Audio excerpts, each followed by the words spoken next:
Okay, so as was mentioned, we had a long discussion this morning about potentially using this, expanding upon the nasal carcinoma data that was already generated in a very large number of patients in Japan, and using a slightly different protocol because that's more palliative, because that's one that's often used in our country, but also is a shorter overall treatment time. It's only 1 week. And that would allow us to give the drug daily for 5 days. And we also have a good sense of how that protocol, that 4x5 works for many patients in the palliative setting. And having a control group versus a placebo group.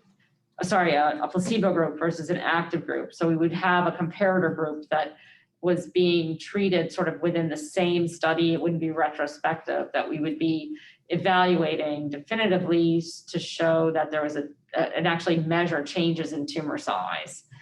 And so what we're interested in is what your thoughts are with respect to indications that you might be curious about using SQAP in. What tumor types and what radiotherapy regimens might you consider using this with? And so we'd open that up to the group. You can either raise your hand and speak or put comments in the chat. Hello, do you hear me? Yes. Hello, Isabelle Venesbroek, Purdue. I wonder because the 5x4 on the toxicity for mucosa for dogs associated with radiation sensitization, it may be a little intense to handle. Usually cats have less side effects. Will it be an idea to start with cats at first to be sure that with fractionated protocol, we don't have too much radiation sensitization and too much side effect on the local toxicity? Thank you. So the question really relates to, are we concerned about potential enhancement of toxicities to the mucosa if we include SQAP using the 4x5 treatment protocol? I think that it's definitely a concern. I think that when we design this trial, it may be that this would be something that would be delivered using IMRT or VMAP and also image guidance, so that we avoid those normal mucosal tissues as much as possible. And the dose in them will hopefully help us to avoid that side effect.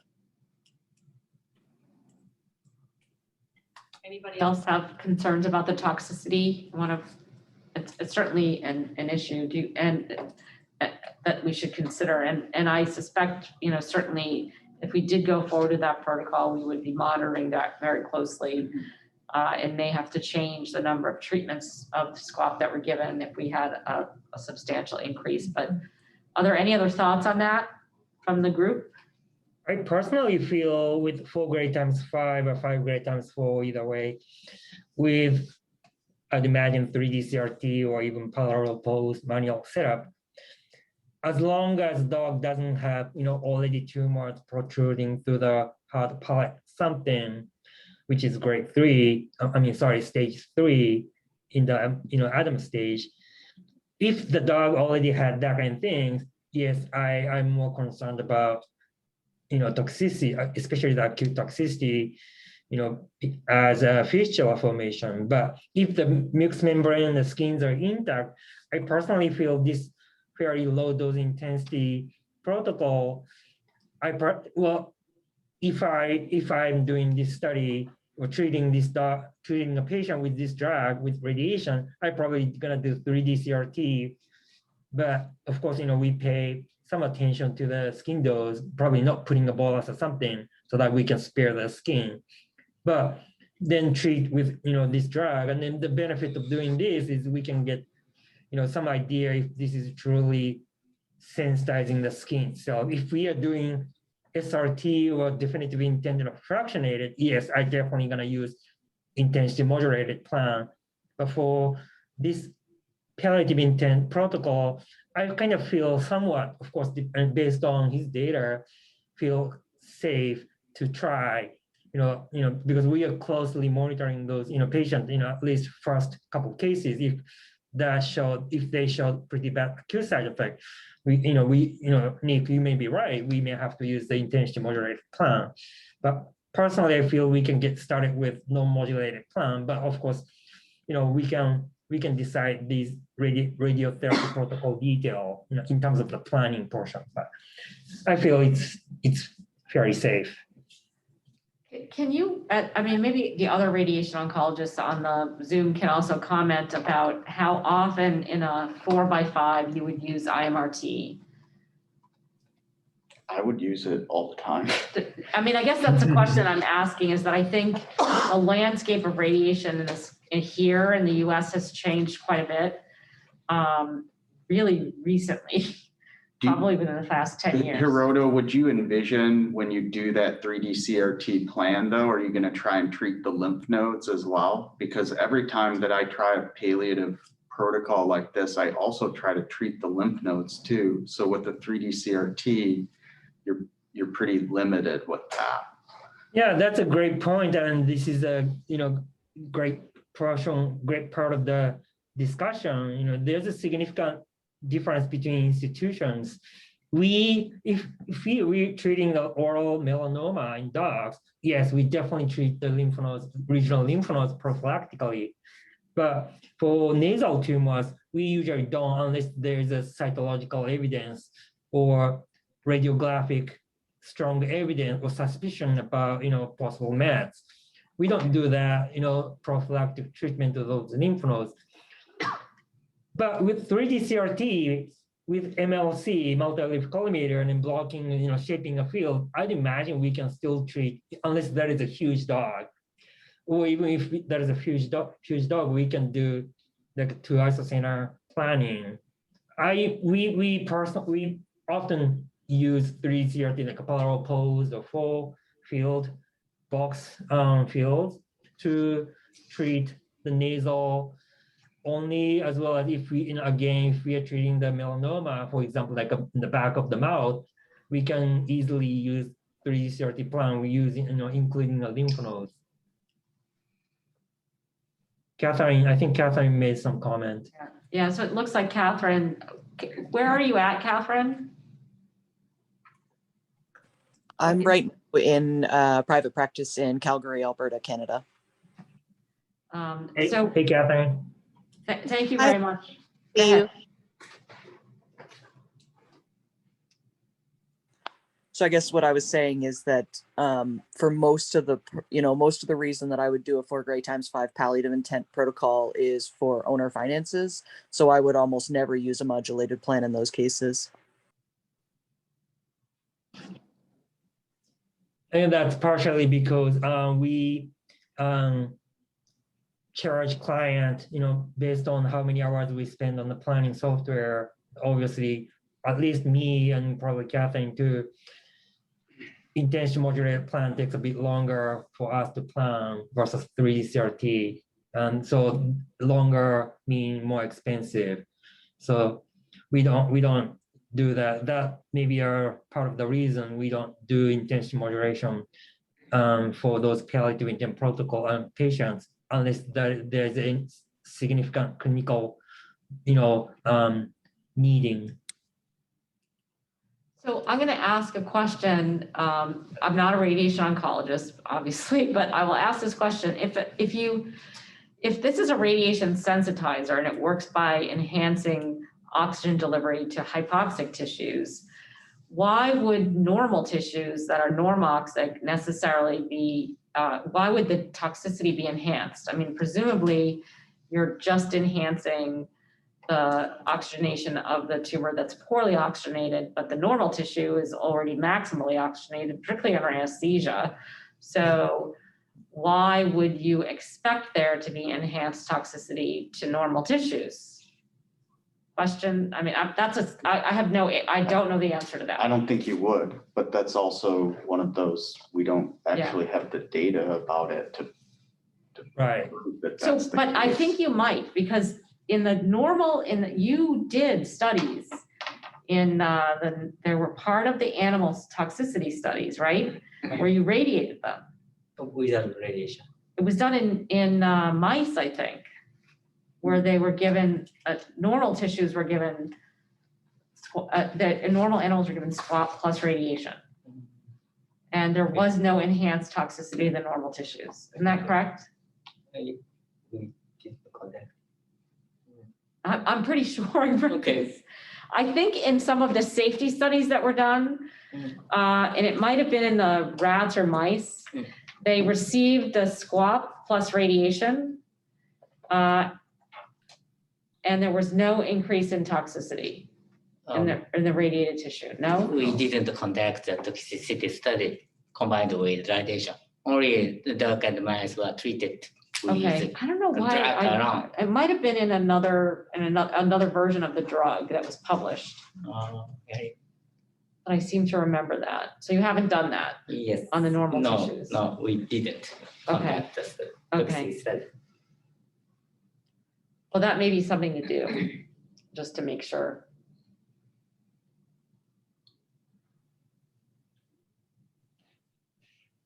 Any other questions?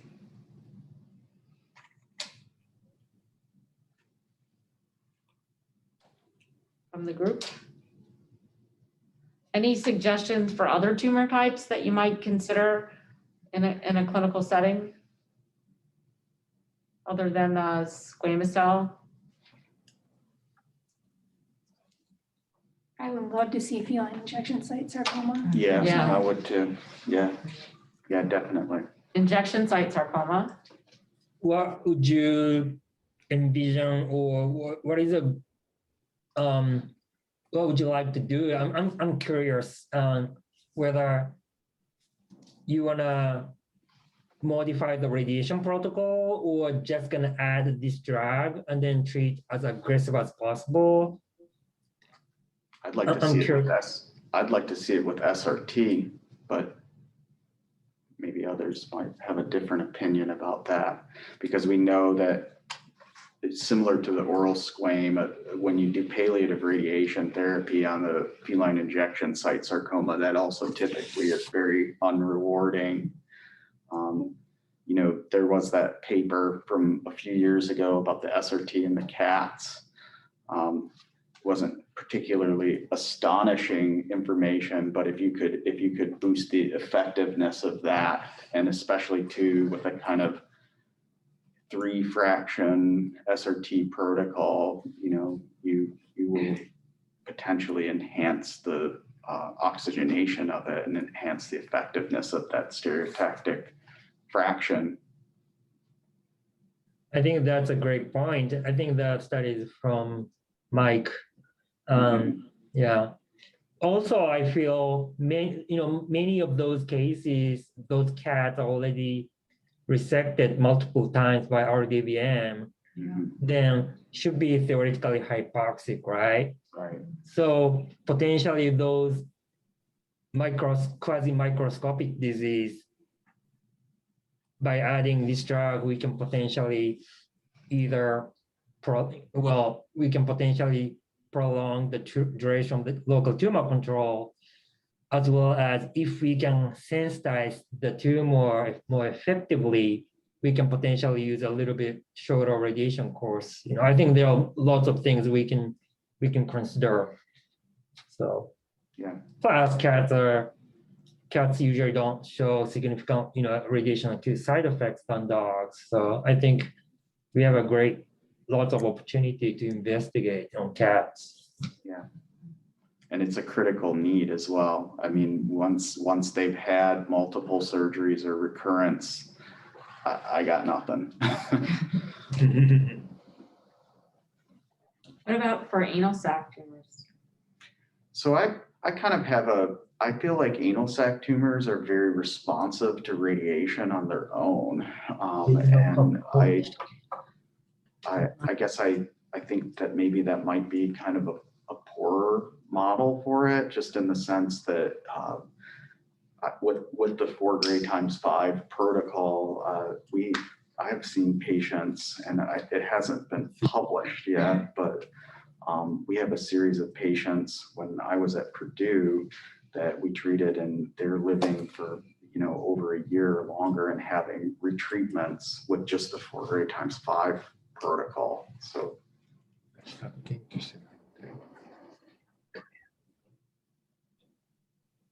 is SQAP effective to treat brain tumor treatment? Does SQAP work in treating brain tumors? What's your experience with the response rate in brain tumors? Because you had quite a few that you treated. So I was asking him, after seeing the question,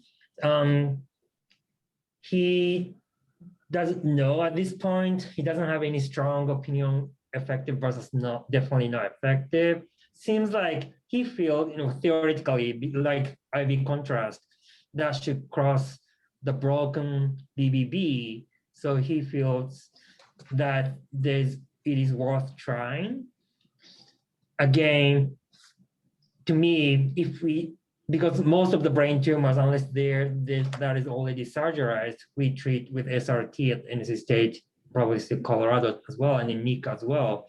So I feel SRT wise, I feel a little bit, I want to move slowly, especially, the normal brain toxicity is the biggest concern, especially when we do definitive intent protocol. But I think in the future, I think we can try. I usually don't treat brain tumor with palliative intent protocol very commonly. I don't know, everyone done it frequently.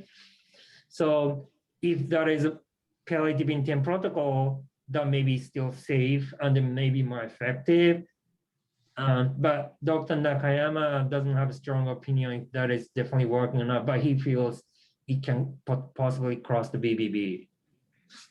So, but we don't know definitively if it does.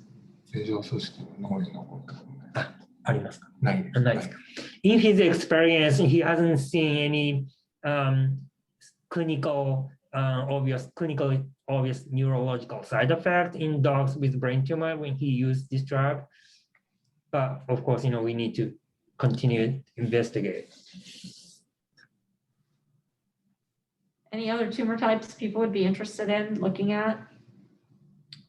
I think also similar canine soft tissue sarcoma would be an interesting tumor type to investigate. I also feel like a urogenital bladder or prostate tumors. Yeah. Sometimes the local tumor control, especially prostate, can be challenging. Yeah. I also think canine oral fibrosarcoma, majority of the radiation paper failed. Yeah. So if surgery is not feasible or that was not chosen, yes, we can try, but rarely worked really well, and then a very frustrating tumor to me. So I'm just wondering if we combine with the drug, maybe it or work better. So I'm just interested in the tumor type, particularly. Especially the case report that you guys showed us. Yeah, it was very, surprising, like the poodle with the fibrosarcoma. So you said, sorry, this is just my curiosity and then a question for Dr. Nakayama, but the dog you said, if I remember correctly, the dog died 400 something days. That was amazing based on the first CT scan. I would say probably to the owner, maybe we can try like a few months based on the CT scan, but that's amazing, 400 something days, that's great. But what is the reason of death in that particular case? Is that local failure or? I think that dog died of a local failure by the enlargement of the tumor to the surrounding tissue. So actually, I don't know the cause of the death. That's an incredibly long time. Yeah, that's, and the response too is, I've treated these with palliative and then it just laughs at us. Yeah. It just, That was an amazing case, actually. I was like, oh my God, Yeah. 400 something days. Right. Yeah, I was very impressed. I guess based on this CT scan, there's a great chance that this dog already has quasi-patent oral nasal fistula, so that may be a reason too. But yeah, but this is great. Mhm. So any palliative case, which would make sense. Locally advanced non-resectable thyroid, I actually like that. yeah. We see a lot of those. And there is a lot of published data out there that this compound does bind to other elements in cancer cells. And so it's possible that there's a direct anti-tumor effect as well as a radiation sensitizing effect. Not a super common radiation one, but maybe becoming more and more, especially with image guidance. But how about lung tumors? Yes. Especially where they're not resectable. Or heart-based masses. Yeah. Sounds like any tumor types. Anything. Yeah. I think the data that you've generated in your patient population is really important with respect to safety in both cats and dogs. I think that's, probably one of the most important things is that this does appear to be very, very safe. Have you had any patients with cardiac issues when you gave the drug? And we see atrioventricular block, the second degree, the kind of mild one, but I don't know if it is from SQAP itself or from induction of anesthesia. So, Okay. and also the patient usually are not very healthy. So it may not happen in healthier dogs. その AV ブロックずっと続いたんですか？ Just temporary. Okay. So, and it can be prevented by atropine. So, it's I think it's a parasympathetic reflex from. So do you routinely give the drug over 2 to 5 minutes? Yes. So because you're not giving it over 15. No. Okay. Have you had problems with pain on administration? Sometimes dog can be sensitive to the injection, but it doesn't cause big problem. So what do you do when the dog's reacting? 痛かったりしてたらどうしますか？ Stop it? Yes, stop it or put needle into the other legs. Okay. 漏れてるかもしれないと。Okay, yeah. Because of the possible extravasation. Okay. Other questions from the group? Any clarifications? Tonsillar squamous cell carcinoma. Oh, yeah. That's a good That's a one. great one. That's there you go. Yeah. Any experience with tonsillar squames?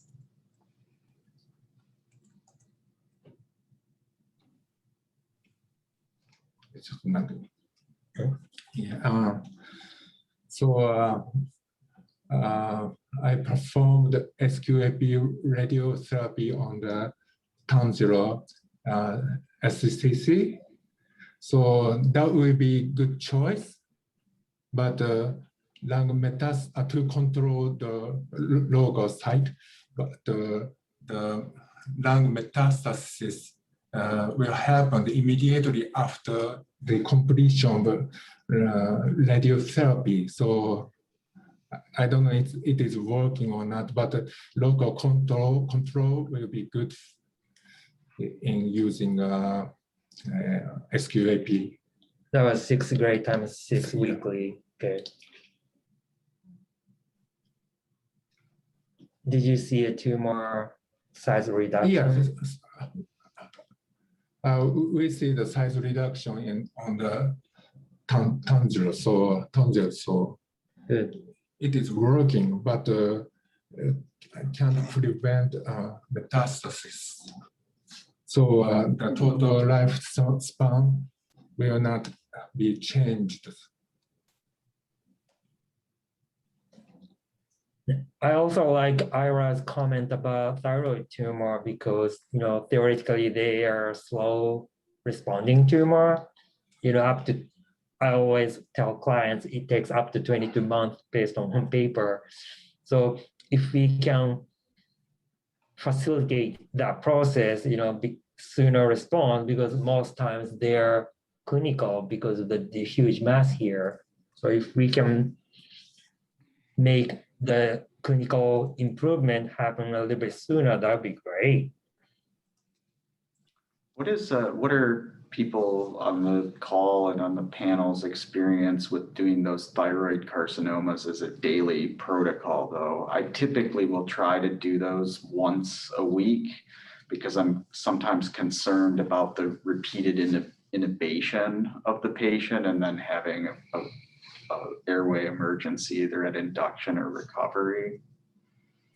In my experience, they do fine unless they already have quite significant respiratory or anesthetic issues. So acute side effect wise, very mild and manageable, and obviously temporal. So I feel comfortable doing either weekly or daily treatment for those tumors.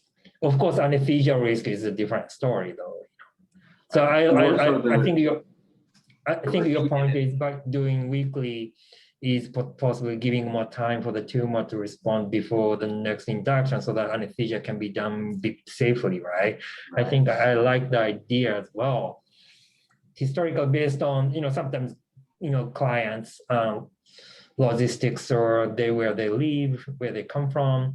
We've done daily treatment before, and then most of the cases fine. Of course, recoveries, we need to be careful.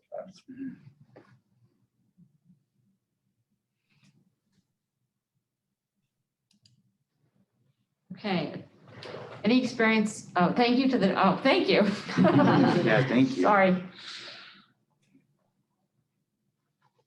Great. I think we've had a great discussion. This is really exciting. I think the safety data itself is phenomenal.